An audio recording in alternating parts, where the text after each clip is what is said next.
パリの中心に位置し、現在大型ショッピングセンターがあるこの場所にはかつて中央市場がありました。その歴史は古く、12世紀まだこの辺りが沼地だった時代にルイ6世がここに市場を作ったそうです。時代が経つにつれ市場は拡大していきました。19世紀には肉、魚、野菜、果物、チーズと至る所に食べ物が積まれているようなパリ最大の市場になっていました。中央市場で繰り広げられる情景と働く人々の人間模様を生き生きと描き出したのがエミール・ゾラの小説「ル・ヴォントル・ド・パリ」、パリの胃袋です。ただしここは市場があっただけではありません。モントルグイユ通りは昔からの食料品やカフェが軒を連ね、歴史あるケーキや大女優が通ったレストランなどが並ぶ美食通りになっています。そんなレアール界隈は現在芸術と文化の発信地としても知られているんです。すぐ隣にはポンピドゥセンター、そしてかつて商品取引所だった建物は日本を代表する建築家安藤忠雄によって現代アートの美術館へと変身を遂げています。本当に魅力の尽きない界隈、レアール界隈。今回の鬼場では19世紀かつてゾラが描いた中央市場の現在の姿を食をテーマに、プロカメラマンのコウさんと日本文学を愛するトラベルパートナーのエリザベートさんと私フランスガイド中村でたっぷりとお届けいたします。さあ鬼場と一緒に美味しいパリを探しに行きましょう。それでは皆さん鬼場。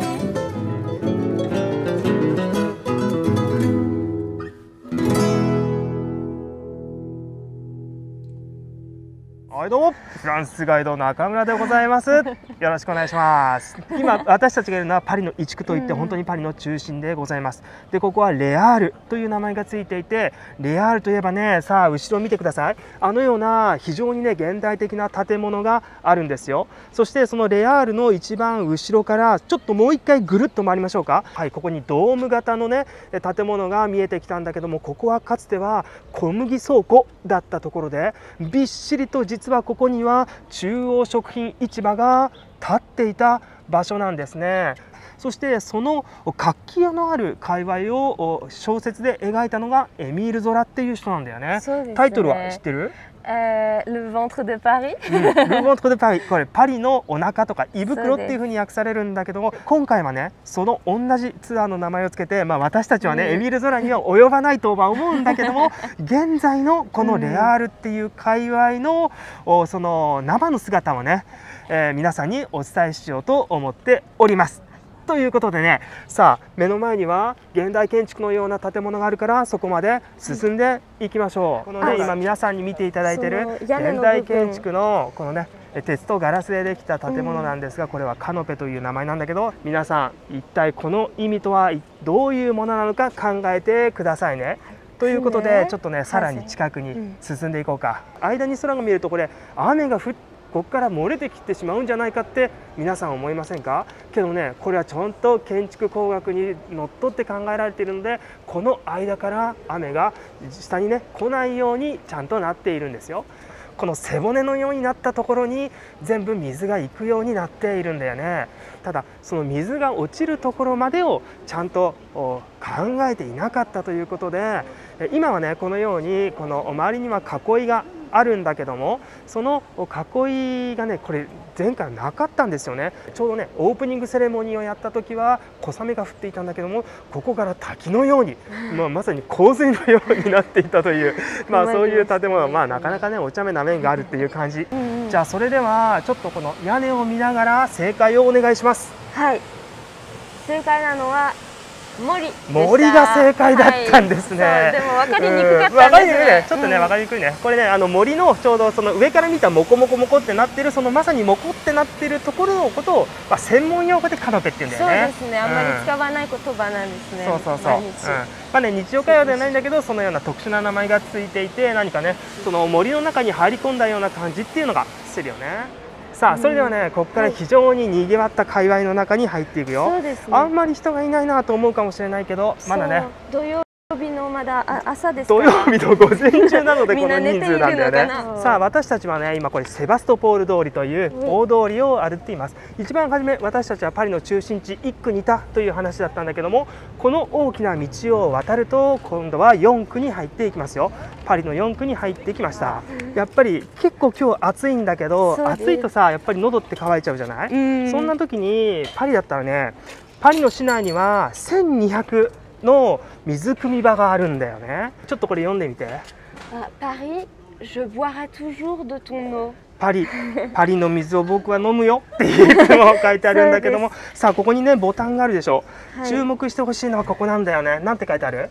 De l'eau pétillante。ローペチヨンってどういう意味？スパーキングウォーターって書いてあるんですけれども、炭酸ですね。実はこれ炭酸水が汲める場所なんですよ。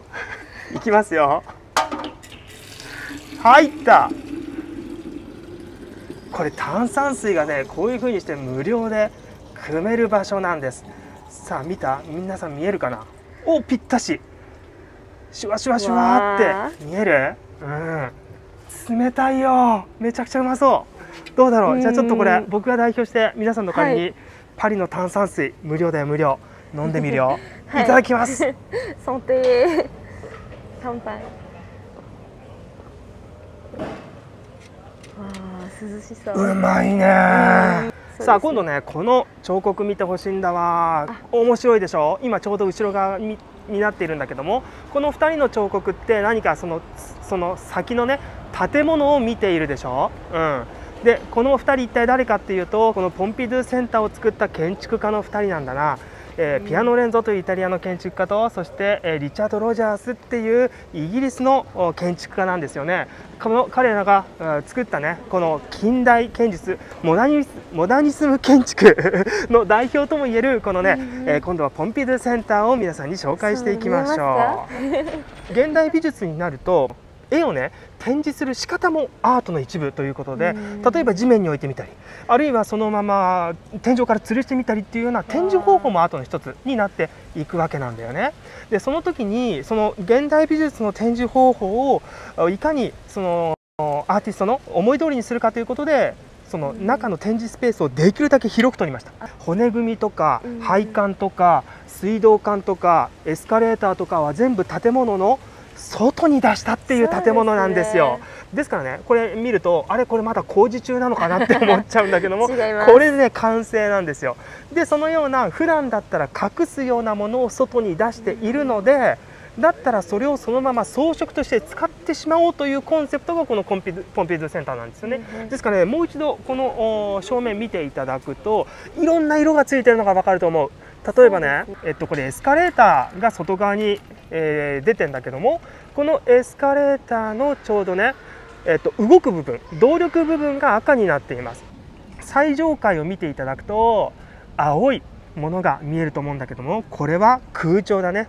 空気の通り道はこのような青色になっています。このように機能別によっていろんな色分けがされているんだけど、じゃあここでクイズいこうか。はい、じゃあいきます。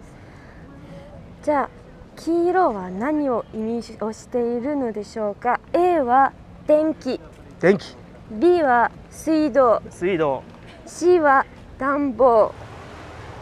そう、日陰がすごいですね。涼しいです。ここのねこの広場がねちょっと映像だと見えにくいかもしれないんだけど広大なスロープになっていて、ここでね人々は座りながらねここで、一休みすることもできるんですよ。この白い大きな配管というのは、はい、見てください。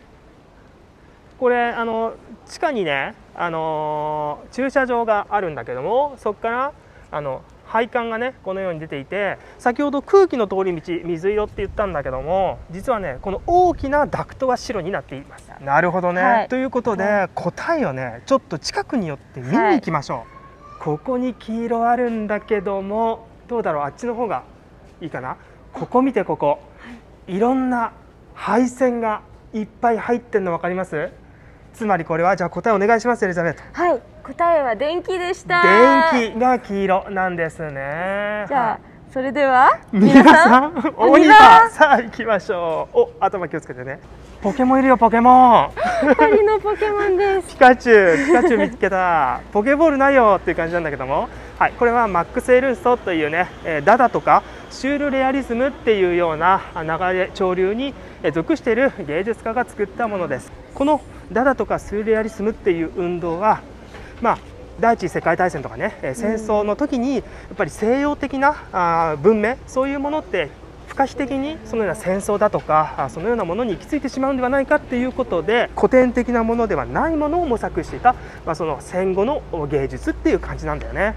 なんていうところ、ここ知ってる？今はQuartier de l'Horloge といって、Le Défenseur du Temps という時を守る兵士っていう名前がついている作品なんだけども、下にドラゴンがいてね、でそのカニと戦う戦士なんだよね。カニがいるでしょ、時計の下に。1時間ごとにこれが動いてね、この兵士がね剣を振りかざしながら戦うという、こういう時計があるので、この辺は時計界隈というふうにあだ名がついているんだけど、残念ながらこの時計ね壊れてしまって現在では動いていないんだよね。いろんなねお金を集めながら修復しようっていう話も出てるらしいんだけども、なかなかね、そこまで動くところまでは行っていないという感じでございます。中村さん、エリザベートの一番好きな食べ物を教えてください。一番好きな食べ物、やっぱりラーメン、カレーライス、チャーハン。いつもこれ言ってるんだけどさ、けどやっぱりフランスに来たらね、やっぱりおつまみ系って結構好きで、特にねサラミなんかが好きなんだよね。でサラミで例えば美味しいところおすすめっていうのは、例えばこんなところ、ビヨンドビヨンドっていう、これねお肉屋さんなんだけども、ここはね単なるお肉屋さんじゃなくてかっこよくない。まず店内がめちゃくちゃかっこいいんだわ。これ見えるかな。はい、こんな感じなんだけども、ちょっとこれ説明するよ。これ今ねたった今切ってもらったものなんだけども、まずこれがビーフです。ビーフをすごい薄切りにしたものだから、これちょっとビーフジャーキーの薄切りみたいな感じで、これがチョリソで、これがロゼットといって、こっちは牛なんだけど、こっちの2つ、あとの3つは豚です。これちょっと唐辛子が入った辛いソーセージで、これはロゼットという、これも豚のサラミなんだけども、そして今度これがこの4つのねベーコンをくるくるっと腸だよね、ホルモン系で巻いてあるアンドゥイエットっていうソーセージなんだけども、さあ皆さんに美味しさをいただきます。伝えてください。美味しい。味が濃くて美味しいです。リヨン出身の私が厳しくても、いただきます。一口でいっちゃうよ。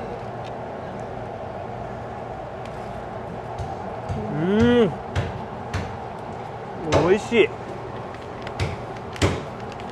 確かにフクアンドゥイエっていうとちょっとホルモン的な臭さがあるんだけど、ほとんど感じない。はい。ということでね進んでいこうと思いますよ。それでは皆さんお庭、さあ行きましょう。フランスで最も古い家なんだけども、それがここのねメゾンドゥ、ちょっと読んでみて。メゾンドゥニコラ・フラメル。ニコラ・フラメルの家っていうところをこれからニコラ・フラメルといえば何を思いますか、皆さん。皆さん何を思いますか？Histoire de Paris、メゾンドゥニコラ・フラメル。そうということなんだけど、このようなこの文字盤というかな、これパリの歴史が描いてあるこの案内板なんだけども、じゃあこのパネルに関してのクイズを出してみよう。お願いします。クイズです。パリの歴史案内板のモデルは何でしょうか。さあこの形一体何を元にしているのか、という問題ですね。好きな形ですね。皆さんにこのクイズを考えていただく間は、ちょっとニコラ・フラメルの家見に行ってみましょう。はい、ここがニコラ・フラメルの家と言われるところで、パリの中でも最も古い家と言われているんですよ。現在はねなんかレストランになっています。例えば見てください。ここ見えるかな、N と書いてある、これニコラ・フラメルの N ですよ。そしてその上にはこれは何か装飾もかすかに残ってるでしょ。そしてこの反対側にはちょっとこの杭があるので気をつけてくださいね。ニコラ・フラメルの今度は F なんかもこのように残っています。その上にはねまたちょっとした浮き彫りもあるんだけども、さあこの家ですね、一体何年にできたものなのかというと、ここ読めるかな。1407ですか、1407年1407年15世紀の初めですよ。そんなものがねこのパリには残っているんだよね。で一体ニコラ・フラメル皆さん聞いたことある？ハリー・ポッター。その通り、素晴らしい。誰か言ってくれた？ピポンココアさん。ココアさんその通り。ハリー・ポッターのさ賢者の石を作ったのがこのニコラ・フラメルですよ。そうでこのニコラ・フラメルっていう人はねここには住んでいなかったんだけども、ここを彼は貧しい人たちが泊まれて、そして食事が取れるように無料で、皆さんに提供していた場所なんですね。でそれをね聞いてね、この家を持っててここではお金がどんどん出ていっちゃうだけじゃないかってパリの人たちは思ってね、いろんな噂が出て回ります。その一つがニコラ・フラメルは錬金術師だから、彼は賢者の石っていうものを発明することができて、鉛を金に変えることができるんではないかっていう噂が回ってったんだよね。そこで彼は賢者の石を作った錬金術師というような伝説ができ、それがハリー・ポッターに登場してくるっていうことなんだよね。答えは集計はどんぐらいだった？そうですね、集計はオールが一番多かったんですよね。75%。75% がオールっていうことですね。そうですね。なるほどね。ここです。皆さん。何でしょう。パリの歴史の上にはこのようなね、デッサンがしてあるんだけど、これは船の形です。なぜ船なのかっていうと、パリ市の紋章っていうのが船なんですよね。ですからこのような船、の漕ぐものということで、答えはオールでした。オールが正解でございました。皆さん素晴らしい正解でございます。小学校の船の彫刻が見えますね。でほら入り口の上わかるかな。さあということでね、ここからガンガン進んでいくよ。そうですね。今はRue du Bourg-l'Abbéという通りです。はい。でここでもね皆さんに見ていただきたいものがあって、それが左の建物なんですよね。あそこに何て書いてあるかわかる？そう、レバン？そう、バンって書いてあるんだけども、バンはバンってどういう意味？お風呂？お風呂っていう意味なんだよね。そうですからね、ここには高級スパになっていて、例えばね有名な文学人でいうとマルセル・プルーストなんかがここに来たと言われていますよ。ゲルボアの浴場と書いてあってね。バンドヴァプーavec piscine, bain turc et russe, スチーム風呂とか、hydrothérapie complète, douche de vapeur et sulfureuse, いろんな種類のお風呂とかがあって、composé, bain à domicile, massage, friction, pédicure et manucure。で硫黄風呂とかさ、あとはマッサージとか、ここはね現在ホテルになっています。だからね、でもとても高級なホテルもですから。高級なホテルだからね、なんと5つ星ですよ。最高級ホテルになっている、そんな感じのね場所なんだよね。ただそのホテルになる前というのはプールがあるディスコ、クラブになっていたんだよ。そうでここもね非常に有名人たちのたまり場になって、一般人はなかなか入場を許されないような最もセレクティブなクラブだったんですよ。でね、これ今目の前にパッサージュっていうのが見えているんだけども、ブーラベ通りっていうんだけどもさ、もうこの先が見えてるんだよね。中はすごく可愛くて短いパッサージュなんだけども、ここ入ると電波止まっちゃうので、皆さんがもしここ僕たちのね今回のルートを歩いて行くんだったらぜひここを通ってねっていうことで、僕らはそれを皆さんに見ていただいて脇をさっと通っていきましょう。チュルビオ通り、今度はパリの2区に入ってまいりました。区のね境をいろいろと回ってるって感じ。そうです。そして今ね見えてきたこのサンドゥニ通りっていうところを戻ります。このサンドゥニ通りっていうところはその主要な道の一つでね、ここも非常に、中世の時代から盛り上がっていた非常に賑やかだったメイン通りの一つでした。そしてここは一つね娼婦街として知られていたんだよね。ですからね皆さんの右手このようなちょっとね香ばしい感じのアダルトショップみたいなものが名残として残っています。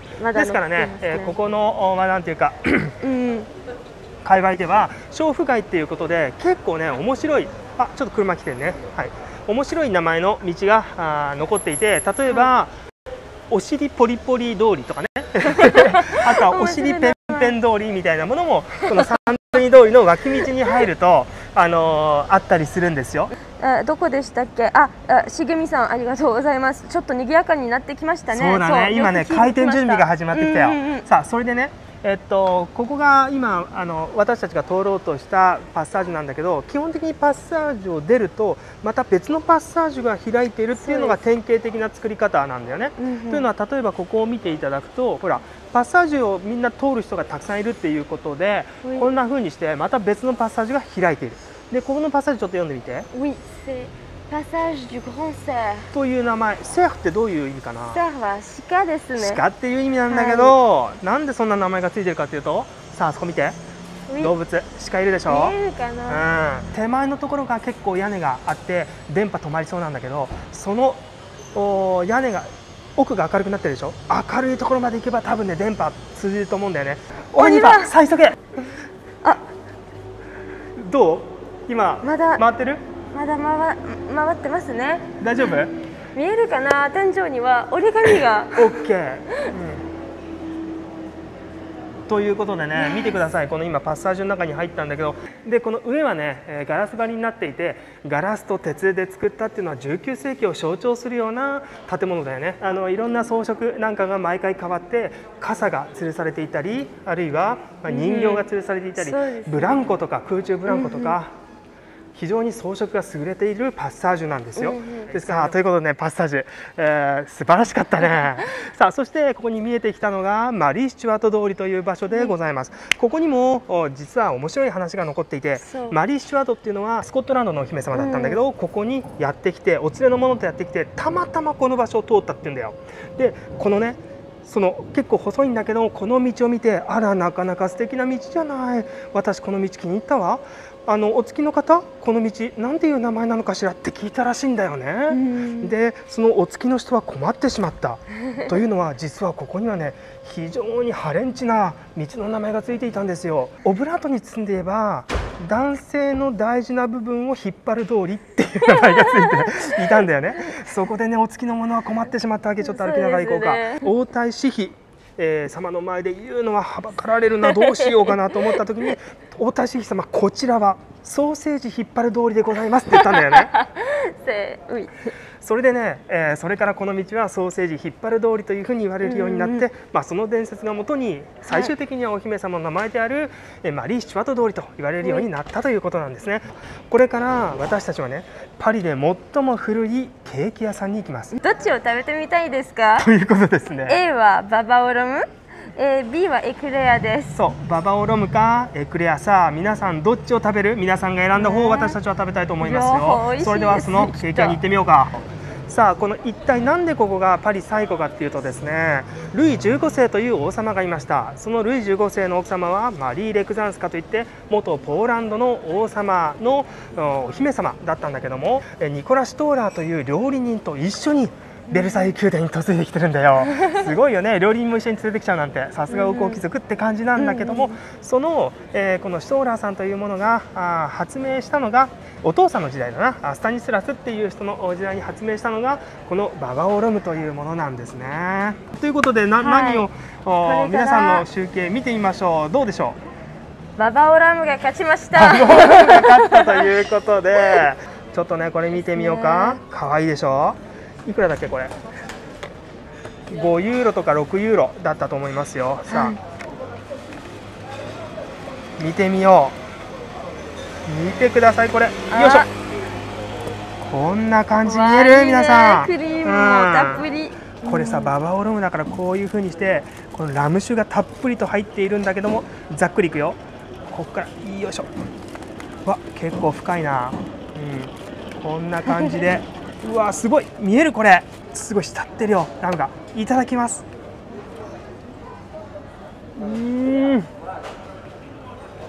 甘くてうまいね。最高。お、いいね。甘くて美味しい。甘くて美味しいね。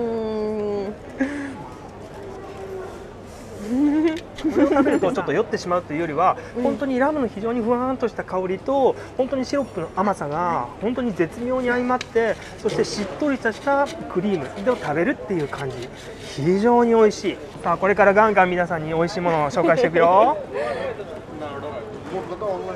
でここはねモントルグイエ通りって言って狭いところに建物が並んでいて、ずらっとね、このように、食品屋さんなんかが並んでいるところでございます。このお店なんだけども、サンドイッチクルドって書いてあるでしょ。でここクルドサンドイッチポンジュークルドサンドイッチなんだけど、ここ最高に美味しいです。ピザのようなねピタパンっていうのかな、それをちゃんと窯で、その小麦粉から練って窯で焼いて、でぷっくらと膨らんできたら、その中にね炭火で焼いたいろんな肉を挟んで、生野菜を入れてくるくるっと巻いて食べるっていうような、あ、そうだ、写真があるんだ。僕のおすすめはアダナっていう、これスパイシーハンバーグみたいなやつなんだけど、これがもうマジ激うまです。7.5 ユーロってことは1000円ぐらいだよ。でこれね、あともう1個見てもらいたいのがあって、じゃあやばいな、ちょっと時間が。一番向こう分かるかな、遠すぎて遠くて見えないかもしれないんだけど、この道さらに行き止まりに行くと壁画があるんだよね。ちょうどタンタンっていう漫画なんだけどさ、キャプテンとタンタンはまあ普通はああいうような恋はしないんだけども、あえてちょっとね同性愛者っぽくあのような壁画が描かれているっていうことなんだよね。で今ねここ並んでいるんだけども、ここ PCR 検査をやっているんだよね。でちょっとね見ていただきたいのが、エクスキューズマ、これなんだわ。Le 6 juillet 1750. Ce fut la dernière exécution pour homosexualité en France. ということなんだけど、簡単に言うと1750年1月の4日に、ここでね2人の男性が同性愛の罪で捕まりましたって書いたんだよね。でその2人は同性愛は当時まだ犯罪であったので、見せしめのために、今でいう視聴者前で火あぶりの刑にあったっていうような悲しいパネルなんだよ。でこれがフランスで行われた、同性愛の罪の最後の死刑になりましたっていうふうに書いてあるんだよね。このねフェロメットっていうチーズ屋さんなんだけども、非常にこの界隈のおすすめのチーズ屋さんで、こういう24ヶ月熟成とか36ヶ月熟成、こういうものはなかなか手に入らないので、ぜひ熟成されたチーズっていうのをこういうところでね買っていただこうかなと思うんだけど、さあちょっとこれ開いてみようか。こんな感じで落とさないようにしないとね、ちょっとポツポツポツって言ってなんか塩みたいなのが結晶化するんですよね。これ熟成すればするほどこういうものが増えていって結晶化して食べるとねジャリジャリして美味しいんですよ。美味しい。白ワイン欲しくなるねこれね。つい笑ってしまう。そうですね。でも普段は食べるコンセプト全然違って、こっちの方がもっと硬くてちょっとしょっぱい、ちょうどいいしょっぱさ。今度はここなんだけども、アラメアドファミリーといってね、ここはパリの中でも最も古い今度はチョコレート屋さんでございます。エリザベートさんにはこのピスタチオを食べていただきましょう。これがねパリの中でも最も古いチョコレート屋さん、老舗中の老舗のチョコレート屋さんのチョコレートでございます。はい、配信にして食べますね。いただきます。わー、超美味しいです。美味しい？じゃあ私も食べてみるよ。これがシトロンベールだからライムかな。いただきます。C'est un peu comme du praliné mais avec le goût de pistache. どう言えばいいかな。なんかガナッシュっていうのは僕の歯型がついて申し訳ないけども、ガナッシュといってあれだね、チョコレートと生クリームを混ぜたやつ、そういうものが入っていて非常に美味しい。皆さんどっちに行きたいですかっていうことでございます。ということでね、皆さんに考えながら私たちは進んでいこう。はい。エリザベットさん、店の名前読んでみて。あ、oui, c'est le rocher de Cancale。カンカルの岩っていうところでね、ここの名物というとこれなんだよね。皆さんこれ何かわかる？ここの岩場にさ、ペタペタっていろいろ何かがくっついてるんだけども、何でしょうか。これを食べるのがここの名物でございます。ちょっと皆さん考えながら私たちは先進んでいこうか。コメント来てる？キノコミサトさんで、しいたけっぽいよね。パンキンフェイスは貝？貝でも一体何の貝でしょう？フランスの貝といえば。パンキンフェイスはなんだっけ、かき？牡蠣。かき、あ、逆でした。漢字ダメだよ、難しいんだから。そして、はい、牡蠣が正解。あそこは牡蠣を食べさせてくれるレストランでございました。おお、こんなね、魚屋さんもあるね。美味しそう。ということで、皆さんの結果出してください。はい。まだまだ食レポが欲しいんですね。レストランに行きたいですね。皆さんが、あ、見えるんじゃないかな。さあ、見えてきたんじゃないか。はい。1832年19世紀の、半ばというかね、前半ですよね。そこでこのエスカルゴという、看板にいっぱいカタツムリが、いるんだけども、まさにここがエスカルゴ店の名店でございます。伝説の女優、一体誰かっていうとサラ・ベルナールっていう人なんだよね。サラ・ベルナールが非常にこのレストランが大好きで毎日来ていたと言われてるんだよ。ですからね、このレストラン行ったらぜひ2階に行ってもいただきたいんだけども、その2階はサラ・ベルナールっていう名前がついている個室になっています。歴史を感じながらエスカルゴを食べるっていうのもいいかもしれないね。そうですね。これ左、このねオデットっていうこれシュークリーム屋さんだね。これも美味しいんだよ。シュークリーム屋さん。結構フランスってシュークリームってないんだよね。でも特にこのお店ではパッションフルーツとか、ピスタチオとかすごく面白いシュークリームがありましたし、安いし、すごくねユニーク、あんまり食べないおやつだと思って、美味しいよね。そうです、すごくおすすめします。あんなねシュークリーム食べてみるのもおすすめですよ。ということでね、今一番初めにぐるっと回った時に見えた教会、サントゥスタシュ教会が見えてきましたよ。素晴らしい教会でしょ。ちょうどこの半円アーチのところにわかるかな、このハートマークの窓なんかもあって可愛いよね。可愛いですね。で今度ね反対側見てください。そうすると、この頭がゴロンと転がっているような彫刻があるんだけども、これはエクッ聞くというね彫刻になってますよ。人が何か地面に耳を当てて、少しね時間を取りながらじっくりと耳を澄ませているっていうようなイメージになっております。今度はね私たち皆さんに見ていただきたいのはこちらでございますよ。こちらのレストランも非常に有名なレストランなんです。はい、ここは豚料理が有名で、ピエってどういう意味？ピエって足のこと、つまりここは豚足料理が名物のレストランなんだよね。そしてここは24時間営業の場所なんですよ。珍しいですね。珍しいんだよね。フランスで24時間営業っていうのは珍しい。一体なんでここが24時間営業なのかというとね、それはほらここってもともと中央市場があったでしょ。中央市場の食べ物っていうのは朝日がね昇ってくると同時に食べ物がここに集まってきて、もう本当にここ2時とか3時から人々が働き始める。ですから非常にここ朝が早かったんだよ。それと同時に非常に賑わっていた界隈でもあるでしょ。だからその夜までずっと遊んでる人もいたということで、ここはね眠らない街、眠らない界隈だったんだよね。だから24時間開けてても採算が取れるということで、ここはずっと24時間営業でやっている老舗なんです。じゃあこっち側のね今目の前に見えているのが、これが私たちのゴール地点である、かつて小麦の倉庫で、そして現在はこのね、現代美術館になっているという建物を見ていただいております。ここがね美術館になるにあたって大きなリノベーションを行いました。そのリノベーションを行ったのは日本人の建築家なんですよ。知ってる？誰か？すみません、わかりません。さあ皆さん知ってるかな？皆さんもし知ってたらコメントで書いてくださいね。でも私は名字が読めませんからお願いします。安藤忠雄、その通り、素晴らしいね。